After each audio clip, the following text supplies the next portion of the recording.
జమ్మూ కాశ్మీర్లో అశాంతి సృష్టించడమే లక్ష్యంగా పెట్టుకుంది పాకిస్తాన్. పూంచ్ సెక్టార్లో పాక్ బలగాలు మళ్లీ తెగబడ్డాయి. ఇండో పాక్ సరిహద్దుల్లోని మాన్కోట్ ఏరియాలో కాల్పులు జరిపింది పాకిస్తాన్ సైన్యం. 48 గంటల వ్యవధిలో పాకిస్తాన్ కాల్పులు జరపడం ఇది రెండోసారి. పాక్ దుశ్చర్యలను భారత బలగాలు గట్టిగానే తిప్పికొడుతున్నాయి. 2 జవాన్ల ప్రాణాలు కూడా తీయటంతో సరిహద్దుల్లో నిఘాను మరింత పెంచారు.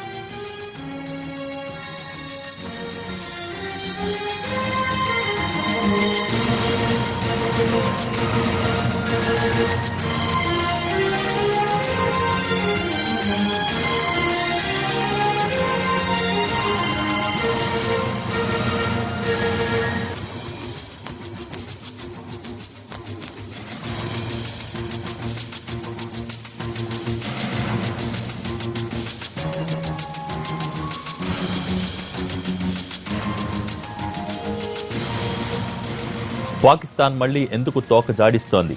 కాల్పులకు తెగబడటం, చొరబాట్లను ప్రోత్సహించడంతో పాటు భారత జవాన్ల ప్రాణాలు తీసే దుస్సాహసం ఎందుకు చేస్తోంది?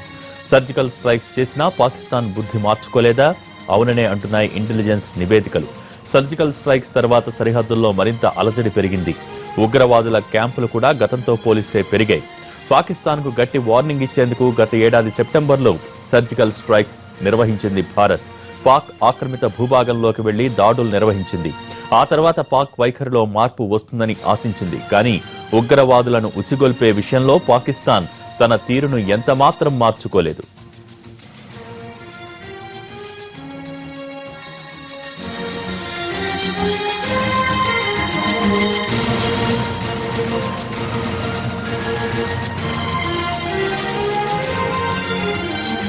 భారత్పై దాడులు చేసేందుకు, చొరబాట్లకు దిగేందుకు వాస్తవాధీన రేఖ వెంబడి ఉగ్రవాదులు ఎప్పుడూ తిష్టవేసే ఉంటారు.